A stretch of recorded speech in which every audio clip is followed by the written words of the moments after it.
This is Wyatt from Liquor Planet, and you're listening to the Left Coast Leafs podcast. Thought this is a fucking beer podcast. The hell is this shit?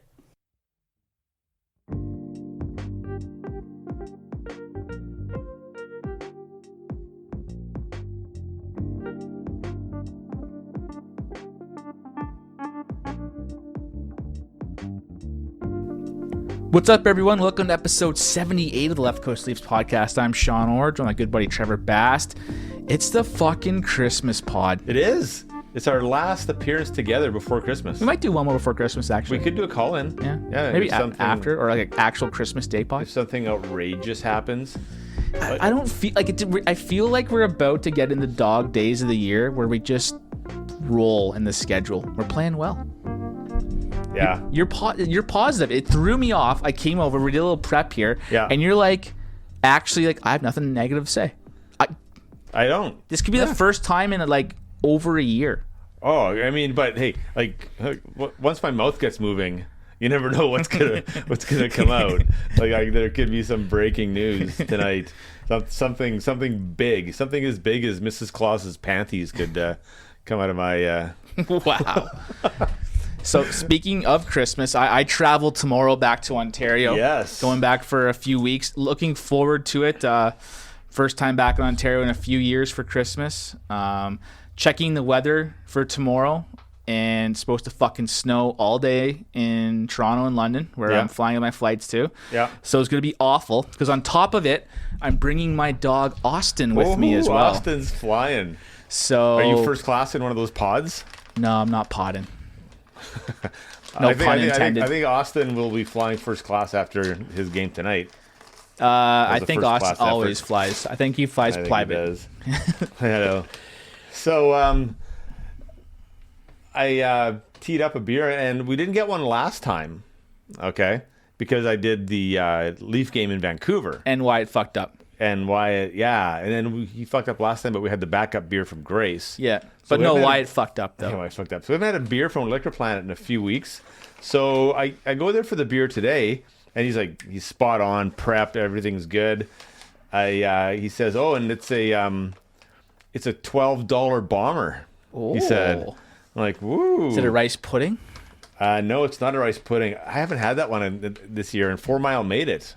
It's right. I can see it in the wall behind you. The rice pudding porter. That was my beer of the year last year.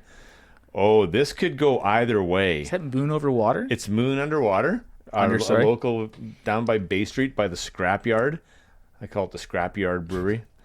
The Shaft Russian Imperial Espresso Stout. Very nice. The Shaft Russian Imperial Espresso Stout. What's the alcohol percentage there? It is Is it double digit? Yes, it's double digit. Wow. It's a 10.5er. Damn. God damn. That's Mitch Marner money right there. Last week when I did the space case from Phillips Brewery, that was 12 bombers. Yeah. My buddy and I put it down in about 4 hours. Today, actually, oddly enough, we found on the side of the box, or he did, and all the alcohol percentage. The biggest one we did was 11.2. Oh my God. I can't believe you guys put down a dozen bombers in 4 hours. Yeah, we were pretty fucking hammered. You must have been. How many days did you not drink after that? You know what, though? I bought through, it's online, heard on Spit and Chicklets. It's called DHM Detox, No Days Wasted. So it's meant to be like a hangover pill. And it arrived the day of the fucking Christmas bomber day. And so we each had one. And like I thought, like you have it like when you get like one drink in. So had it and didn't really think anything of it, and just hoped it might worked. I woke up on the next day, and like it should have been a bad hangover. Like it was a lot of beer put down fast, and then we started like drink. I think gin and like other hard liquor afterwards. Oh my God. Like it was big time. It's a seasonal novelty. And then so I woke up though, and it's like, you know, when you wake up and you're still kind of like you're still kind of drunk a little bit, and you're like the hangover's not quite there yet, and it's coming. It was like that, but the hangover never came. Little foggy in the head, but I took a couple extra strength Advil. That cleared it right up after about half an hour, and it was like I had it was a productive day. I did not waste the day. Nice. It was shocking because it should have been like a day and a half hangover. Like it was a lot of beer put down. This is pouring like molasses. It's dark. It's a dark beer. So last week at the game, took my son Reggie to Vancouver for the Leafs game. Ooh, that's really good. And I don't like dark beer. That's a No, good... you don't. Reggie said, "Ooh, it's a 12." He said to me when I got it, he said, "Oh, it's a $12 beer. It's going to be a strong one. I don't know if Sean will like it." But here you are. But my beer count. So we started at 11:30 at Yellow Dog Brewery in Port Moody on pretty game hammered. day, and we went till about 1 a.m. at the Regal Beagle, and my beer count was about 13 to 15 that day. See, now I put that back in 4 hours on the bomber day. I know he did. but for me, that's not bad. That's a That's big not day bad. for you. It is a big day for me. How are you feeling the next day? I was good. How's Reggie feeling? He was okay. Yeah. I mean, he's seasoned. Yeah, Like, he is. young seasoned. You know what I Yeah. mean? Yeah. I'm like over the hill seasoned. I'm like in that weird stage of like your 30s now where you get like God, that's a tasty like beer. 10 really bad hangovers a year. Yeah. But this potential pill though could be a game changer. Like I'm bringing it back hard for Christmas here. Nice. Get to hang out with my brother. It'll be a big boozy Christmas as Yeah. well. My mom gets real fired up into it. It's just a festive time of the year. So episode 78, no number 78, but I did recall, actually, I recalled on my own looking it up that I believe that was the year that the Leafs went deep into the playoffs. And so I looked it up, and in fact they did. And one of the most iconic goals in Leafs modern history, I guess you could say, was scored in that in the second round of the playoffs. So they beat LA 2-0 in one of those quirky best of 3 series to open up the playoffs. And then they beat the Islanders in 7 with Lanny McDonald with the overtime goal in Game 7. Well, they went deep, Over Billy Smith's pad. Like it's a highlight that I know you've seen before. Lanny scoring that OT winner against the Islanders, and the Islanders I think they got pissed off after that and won 4 cups in a row. But and then they got swept by the Habs in the semifinals.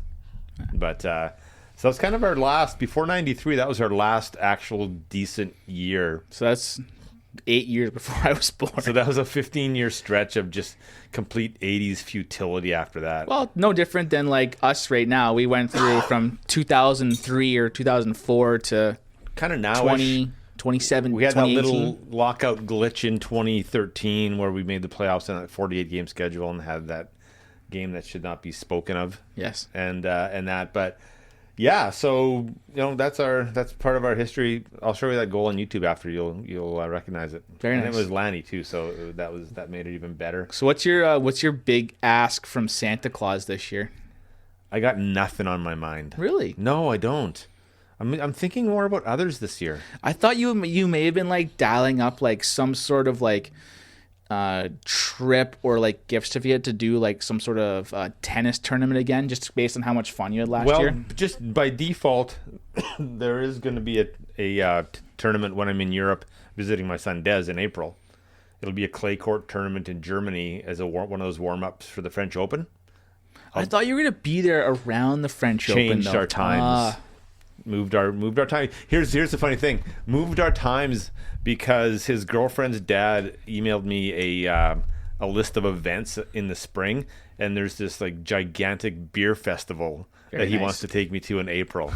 So that's in I don't know, maybe it's in Belgium or something like that. So it's one of the biggest beer festivals in Europe. Will you go deep with the potential, I guess, would she be in-law or father-in-law? Yeah. Yeah. I will. I met him this summer, so I know that he's good. He's good to go. Good to go. Likes his beer. We went downtown. He loves craft beer, although there's not a great craft beer scene over there, but there's lots of different kinds of beer. I'm assuming it'll just be like a real nice lager. Probably. Yeah. And I think they like their stouts there, but there's nothing fruity or hazy there or anything like that. Well, those beers kind of suck, though. Yeah. They're seasonal. Yeah, no, it was funny. last week when we were doing the Christmas bomber.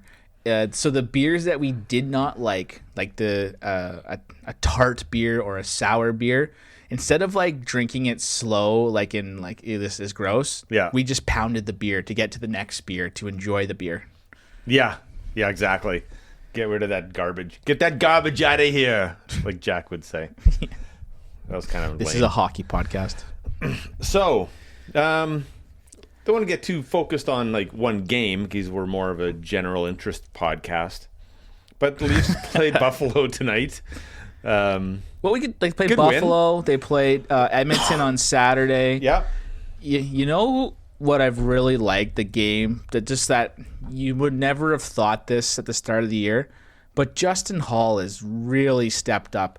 Like, he's now coming to be a UFA. Like, this kid is fucking gonna make bank now, because are we in a position where we may not be able to afford Justin Hall? I don't think so, because I think he's at an age where He's like, what, 27? yeah, 28? he's 27. So I think he's a guy who is like really fortunate and happy that he's made it to where he is.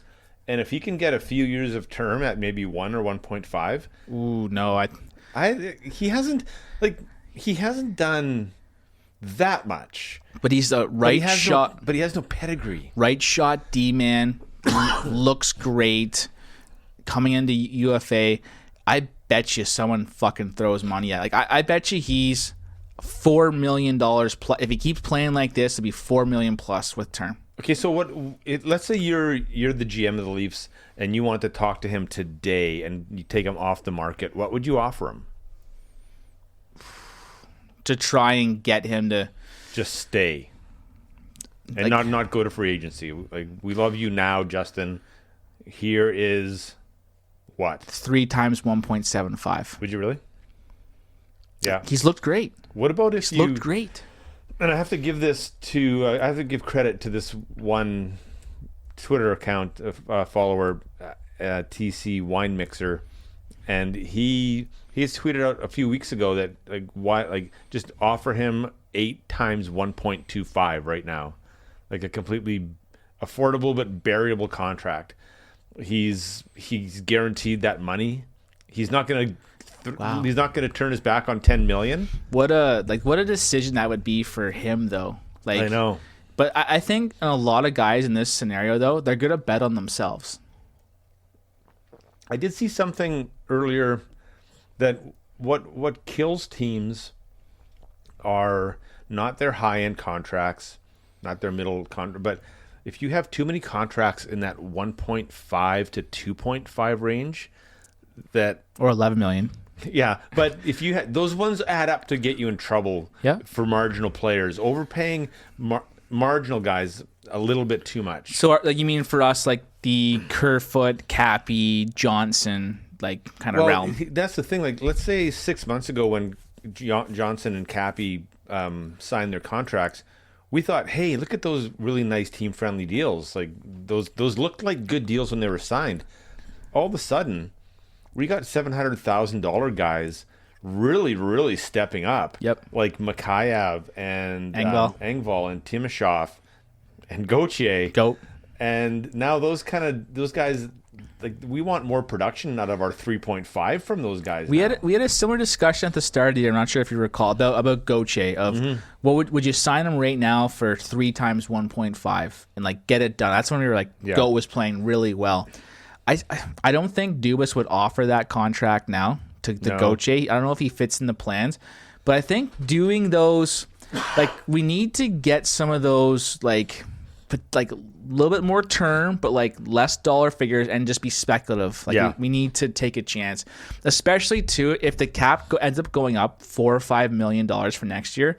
It's massive for us. It would be, yeah. So like. Plus, we have no defenseman to sign for next year, except for Riley. I know that's a really weird. That's a weird looking cap friendly page when you look at the Leafs defense. It's almost like they've already pegged Sandin and Liljegren to come up to play a pair. Like, I think they're there next year. Yeah. And what you said something to the effect when you got here is that there's no. Who did you say would not be in the lineup today if it was still Babcock? Someone that came up and contributed. Yeah. Was it Engvall. Engvall. We wouldn't know Engvall is a fucking great hockey player. Yeah, no. We Justin Hall was scratched 70 times or 71 times last year. Yeah. That's fucking crazy. I know. And now he plays 27 minutes against Connor McDavid and shuts him down. Yeah. Wow. Yeah. And so like we have all this excuse me, organizational depth. Yep. And Trevor Moore. It's winger. It's all this winger depth suddenly. Well, because we don't need the center depth right now. We have center depth. Yeah. We have Matthews, Tavares, and Kerfoot. Kerfoot plays a solid third line player. And I still you hear a little bit, just was we played Colorado last week about, the Cottery trade, this or that. Cottery in the third, he was not going to get second line minutes with us. He'd be in that third line role, and he's not fucking putting up the points. No, because last year you got 17 goals in that third line role. So it's just not happening. But he's doing well in Colorado, second line role, pest. But the thing with him, with Cottery, though, is you just don't know if he's going to cross that line come the playoffs. That's why he's traded. Yeah. It's weird, eh? Just that double whammy trust factor. I love Nas. He was one of my favorite players just because he played on the edge, but he really hurt us 2 playoffs in a row. Yeah. And there's no... you can't build your team with expectations and then have the same guy fuck you 2 years in a row. No, you can't do it. In absolute idiotic, just... Even though at the time when we were pretty drunk, we're like, just fucking do something stupid, Nas, and he did. But do you think there's any way that we could, respectably win or saw off that trade as even one day? I think so. We have to take a loss because of the. I think so. We're gonna have 1 year of Barry. He got screwed over by Babcock with not getting with his typecast. Now he's playing really well, and I think Kerfoot's a serviceable guy. And he's had a rough go, but the guy broke his jaw. Mm-hmm. He's been sucking his food through a straw. That's disgusting. Yeah. You even if you're pureeing what was it? It was this Philly cheesesteak sandwich. Yeah. You're not getting what you need to maintain that. When you're a professional athlete, those guys are going through tons of calories. You're not getting that from just you're doing not shakes. replenishing it properly. Just imagine if you had a broken jaw, how shitty that feels, and you're having to go play a physical sport like that. Yeah. He's a professional athlete and has stepped up and played, but he's not in a good spot right now. Broken jaw story. Grade 11, Gary Lehman went to my high school. Okay. And he broke his jaw playing for their Jonapats. Nice. So he was all wired shut, and he was just drinking Dairy Queen milkshakes. That's all he was drinking. So, yeah, it was. I love myself a Dairy Queen milkshake, but couldn't live off it and burned 10,000 calories a day. No, when I was in elementary school, grade 8, I got mono, and all I could eat for a week and a half was Jell-O. I haven't eaten Jell-O since. No way. Hate Jell-O. Did you get teased a lot because of mono? No, not really. Because of the kissing disease and all that kind of stuff, or did nobody say that back then? A little bit. I can't remember. Are you saying that you actually did get it from kissing a girl? I don't think so. I can't recall. No. I remember I had mono. I asked you a funny question. I've had this thing I didn't know if we were going to get to it tonight or not, but I'll just throw it out there. Wow, going deep here. No, I mentioned it as maybe part of our agenda, but I kind of want to say it. Is there a scenario where winning or losing, or even if we're in a playoff spot, but not, the best team in the league, do we need to get an asset for Barry at the deadline? If either way, no matter what. I think the only way we go down that path, because he's a right shot D man, which we need, is if you are 100% confident with Liljegren Sandin. Yeah. Because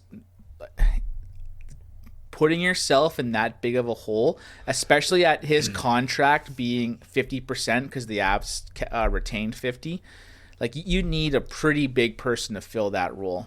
I think you'd be hard pressed to trade him. What if we had a top 4 of Riley, Dermott, Muzzin, Hall, and then the third pair of the Swedes, Sandin Liljegren. Isn't Liljegren a Finn? No, they're both Swedes. Okay. So that's our post-trade deadline. We somehow managed to offload CC.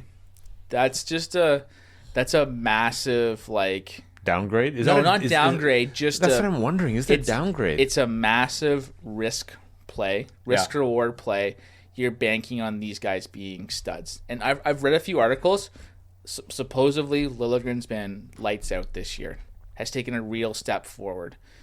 I'm excited to watch Sandin play at the World Juniors. I'm excited to see what he can do. Yeah. Obviously, we saw him live here last year in Victoria, which is a lot of fun.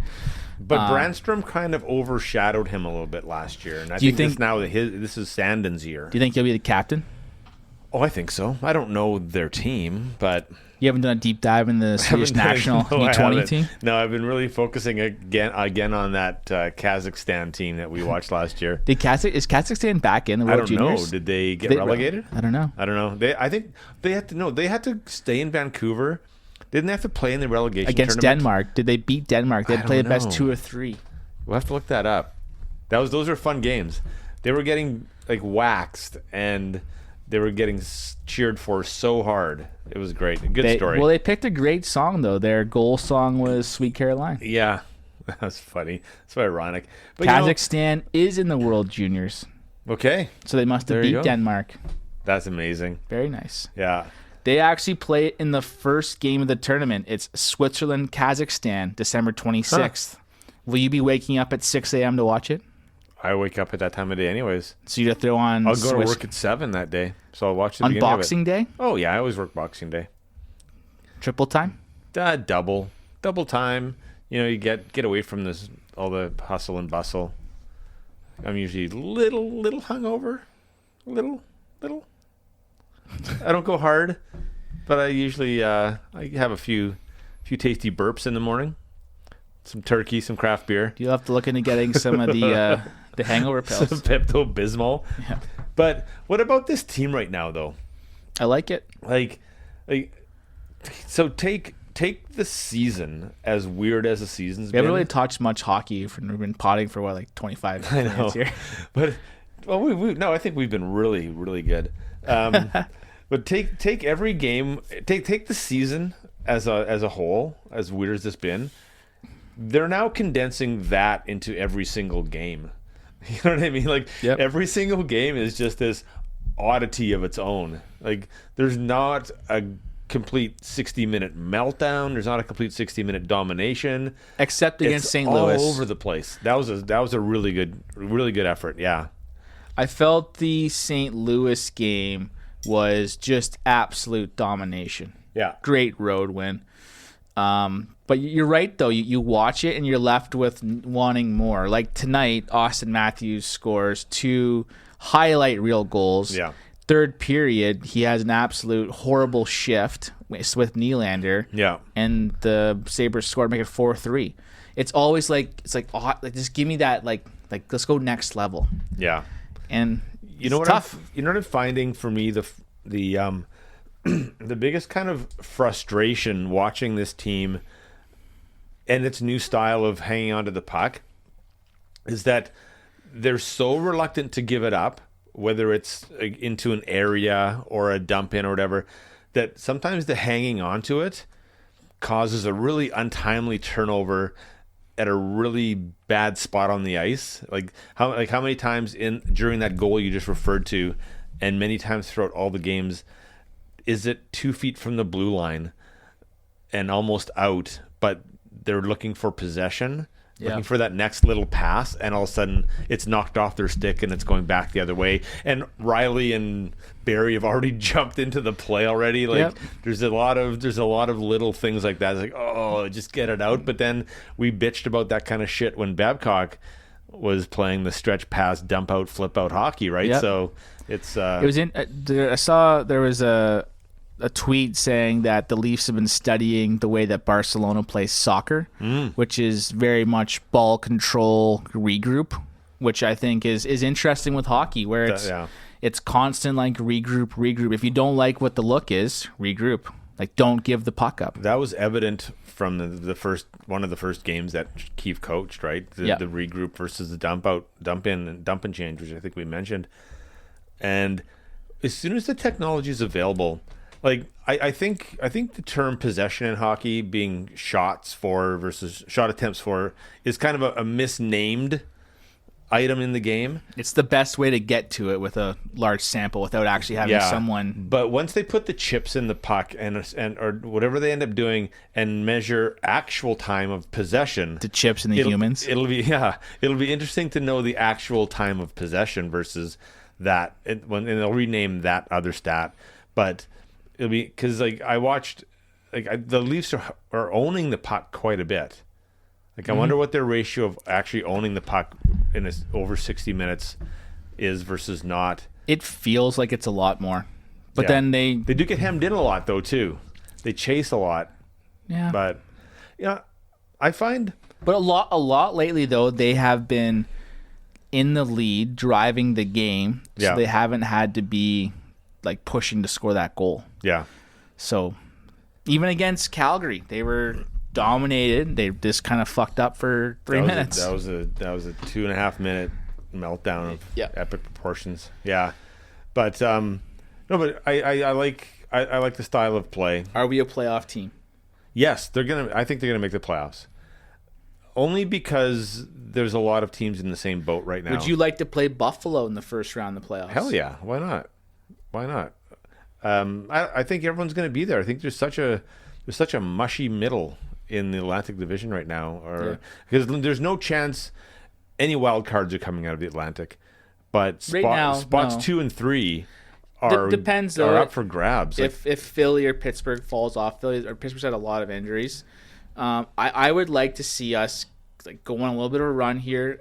We have Detroit, New Jersey this week. Bank some points, and get some breathing room. Rangers. Oh, Rangers. Sorry, so, yeah. I thought it was Devils. It would be good to just get some breathing room, just to not have to be like, fuck. Well, I predicted 6 out of 6 this week points, and that would put us at. You were incorrect last weekend. I know. I was incorrect. I said on the good side though. True. Yeah. You said 5 out of 6 points. Correct. Right? You did. Yeah. I was wrong though. No, we got 4 out of 6 in the middle. But so if they sweep this week, which now that they've beat Buffalo, they can. Hutch has to win against Detroit though. We got to get a win out of that guy. I know.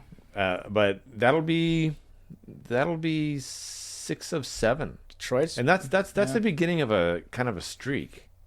I would say they're on a streak right now. Yeah. Even they've won. They're 8-4 under Keefe. Like that's good. Yeah. Like they're 5-1, 4-1 their last 5. Are they healthy? No, they're not healthy. Janssen. No Janssen. Andreas no more. Janssen. No more. I wonder about like Cat McGettin keeps being pushed down. Yeah, but more is interesting. Like I saw some tweets today when it was announced that Moore wasn't in, and like there was people like, oh no, and it's like, we're pretty good right now. Like I don't know where he fits. He could fit anywhere from Austin Matthews' wing to the fourth line. Yeah. That's the weirdness of our like I wouldn't want to right now. I wouldn't want to push Engvall off our team. He's been awesome. That guy has earned his spot. Like he's so consistent. He's a National Hockey League player. He is. Like we're at the point though when Moore and Johnson come back. Like that's where our forward depth of if we push Engvall out of the lineup. It's like, can we then afford to make a Kapanen or Johnson trade for defensive help? Yeah. To maybe look at bringing in some other type of there's so much potential now with this forward depth that we have now found. Yeah. Because we would have never found our Babcock just because he doesn't play anyone else. No, I know. I mean, the phone, Dubas's phone must be ringing a little bit. What do you think for Cappy? No, I bet you for some of our cheap guys, like for guys like Engvall and Mikheyev and Trevor Moore and guys like that. But do you think both Kapanen and Johnson will be Leafs after the trade deadline? What percent of them both being there? Surprised you're not putting this out as a poll. Yeah, that'd be a good poll. We'll put it out tomorrow. Poll guy. What percentage would I put that one of them are not on the team? What percentage that they're both there? That they're both there. 49. Yeah, I was going to be in the 40s too, maybe low 40s, like 40%. Yeah, I think they're good assets. Yep. I think it's going to be Johnson though. I think just because of Kapanen's ability to kill penalties. Yeah. And how big that becomes in the playoffs and down the stretch. It is big. Yeah. But it's speed. I know. But what a difference. 14? Was this Keith's 13th game tonight? Or well, if he's 8 and 4. It was his 12th game. 8 plus 4 is... Do the math, Trevor. Do the math. You have a calculator on your phone there. I do. I used it for something the other day, too. What was I doing? I don't know. It was hockey. Oh, all my Austin Matthews stats that I texted you but would never, ever tweet out. Yeah. Because it's just so inflammatory. Like, even if I'm trying to make a completely benign point, people just like go berserk if you say anything critical about Austin Matthews. Well, it's tough, though. Like, he scores 2 unreal goals tonight. Yeah. It's even hard to be like, but you want him to be so great. You judge him every shift to be at that same level of greatness. Yeah. That's the caliber of player that he's being judged as. You need to bring it every shift. And you're getting paid $11.6 million. Yeah. You need to be that guy. Yeah. I think he needs to figure that out. I think in the first 3 years he had more impact shifts per game than he kind of has this year, even though his numbers are good this year. He has to have more impact shifts, and maybe tonight going head to head against Eichel and coming out on top, because like that's a big rivalry for him, and I know it's a big one for Eichel, and so maybe that's gonna just sort of get him out of his, you can't say it's a funk. See, that's how fucking complicated that guy is. Like, he pulls his pants down, he scores a bunch of goals, leaves you wanting more, but like he's sitting right now top 10 in league scoring. Yeah, like he's like most of his goals are even strength.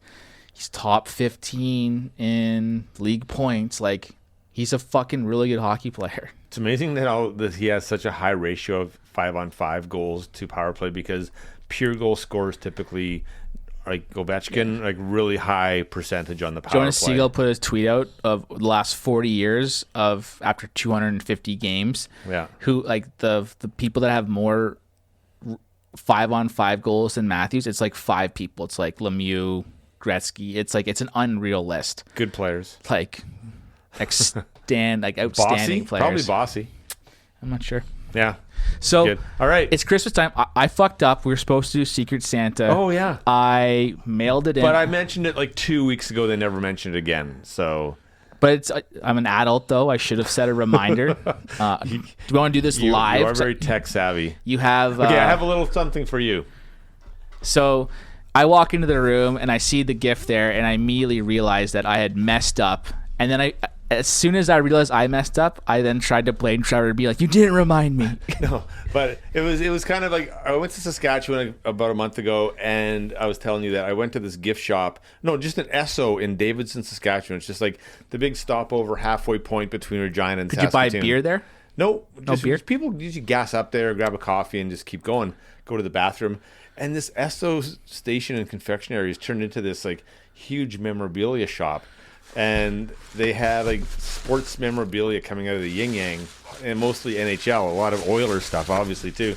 So I picked up a pair of something for you, and I got the same thing for myself, too. These are legit Leaf socks. They are legit Leafs, like fuzzy hybrid slipper socks. I'm 100% taking these to Ontario. Yeah. Probably gonna wear them Christmas Day. That's the plan for me, too. Like, thank you. You're welcome. We'll Instagram our feet on Christmas morning. We might pick up some new feet fetish followers. Yeah, I'll tag some foot accounts, and we'll get some new followers. I owe you a dinner out or a beer then at Fish Street. So you just bring me something back from your home, because I brought you something back from my home. Okay. Deal? Deal. All right. So that's a wrap. Rating this beer. very dark, which for not a big fan of. But for me, it's right between the Polak one and out and a Hyman, just a little bit more. Yeah. Probably would go. Well, because our scale is based on crushability, this isn't a crushable beer, but No. it's a fucking really good beer to tasty. have with a meal or something like that, right? Yeah. Like It is a it's, meal. It's a one and done, but not in a bad way. Let's put it that the way. beer is a meal in itself. And I want to read the description because I wanted to ask you a question about. Do you want me to read it? No, I got it. I got this one. Whoa. Because it's called the Shaft Russian Imperial Espresso Stout. So it says, Victoria, Calgary, Whistler. Let's not fight over who invented it, but instead bask in the glory of its existence. The stout is an ultimate reward for all the hours of hard industry. All the heroes of our industry. Late nights and long shifts will soon be forgotten. But, so I want to ask you, like, the Shaft, is that a thing in Ontario? The shot? Yeah. It's not. It's not, eh? No. Okay. Because the brewery that actually brewed this brew, Moon Underwater, they sell their Shaft in a bottle in their brewery, like in a small, cute jar. And so, for those who don't know what a Shaft is, Sean, can you just explain like it? The most delicious shot ever. Yeah, it's a big shot. It's not like a shot glass shot. It's a glass shot. Yeah, so it's probably the most popular drink, I'd say, in Victoria and Vancouver. It is so it's on ice, a shot of Bailey's, a shot of Kahlua, a shot of vodka. I could be off, not a full shot, but with that. And then ice cold coffee espresso. And you put it in and you mix it up and you drink it as a shot through a straw. So you don't sip it, you pound it. Pound it. And it is a delicious drink, but it can get you. Yeah, and at 5th Street, when things get going there, Jenna starts bringing out the Shafts late in the night too, and it gets you going. No one in Ontario, I don't think it's popular at all. But out here, it's super popular. You should introduce it to your family over the holidays. It's tough though. You can really get fucked up though drinking Shafts. You know what? It's too bad that you actually are heading out tomorrow because you could have went to Moon and bought the little bottle of the Shaft of their Shaft mix. Oh, I got to deal with the dog though tomorrow. You're flying with the dog. Oh man, good luck with that. He's not a tiny dog either. He's little, but he's not like it's not like traveling with a Chihuahua. No, he's a good 12, 14 pound dog. Yeah, thick. He's muscular. Yeah. So I have a little carrier for him. He's able to stand up and he can go in circles. So it's all like by the legal standards. So it's he's an interesting dog because he's sensitive, and so I think the loud sounds might bother him. Oh yeah, my dog too. So yeah, he'd freak out. I think once you get in going, he'll be chill. He'll be fine. I mentioned possibly a dog portion of Gravol, but you got to be careful with that and get the right portion. I know. You don't want to kill your dog. I don't want to drug him. Give him an edible gummy. I listened to I'll wrap this up, but I listened to the Tony Kornheiser podcast, as a lot of you know. And do you do it 1.5 now? Well, you know what? I think my apps in the last couple of days stopped offering me that option. Wow. I think they want me to upgrade to the pro version of their app, which costs you money. I listen to every pod now in 1.5 except for the daily. Oh, is that the daily? Because it's very informative and I don't want to miss something. Yeah. And so Mike Wilbon from PTI was telling a story one time where he was on a flight and someone he's kind of an old crotchety get off my lawn kind of guy in real life. And he was on a flight and he flies first class because obviously he's like a big celebrity. And someone had their very large size dog on the plane, as some sort of a comfort dog or whatever. And this dog... Service dog, thank you. And this dog took a crunch, right in the aisle, like a big dog crunch. And he said the smell was just ridiculous, and it did not leave for the entirety of the flight, which I don't know. I don't recall the length of that flight. I am worried about that, just the shitting on the plane. But what's your longest stretch? Vancouver, Toronto? Yeah. Okay. But he's super good though. Like he's good during the day. He doesn't go poo in my place. Yeah, I mean, my dog goes place. 12 hours without taking a crunch. Yeah. So unless they get stressed, that's the only thing. So I'm gonna get to the airport in good time tomorrow, just to get like all my stuff checked in. Aisle seat? Aisle seat, yeah. On the flight to Toronto, I was able to get like right now. There's no one beside me. It's a middle row, a 4 across. Yeah. And it's all open right now. So okay. Maybe I'll luck out, and because the flight was considerably cheaper compared to flying even from Thursday or Friday. Oh, really? Like the flights went up by it was still fucking crazy expensive, but like it got to like stupid levels of expensive. So well, so you got some dog lovers in your row if that's the case. And if he takes a dump, like whatever, I don't care. Like if people like say something, I'll be like, he's allowed to be on the plane. Exactly. Yeah. Like, what if you shit your pants because you got nervous? It happens. It happens to the best of us. Happens to the best of us. We all have a story of shitting our pants. Shit or pissing your pants. It happens. It does happen. All right. So that's it, folks. Merry Christmas. Might be coming at you with sort of a foot fetish intermediate pod. Yeah, a foot fetish one. Yeah, we'll post some pics. All right. Merry Christmas and go Leafs go.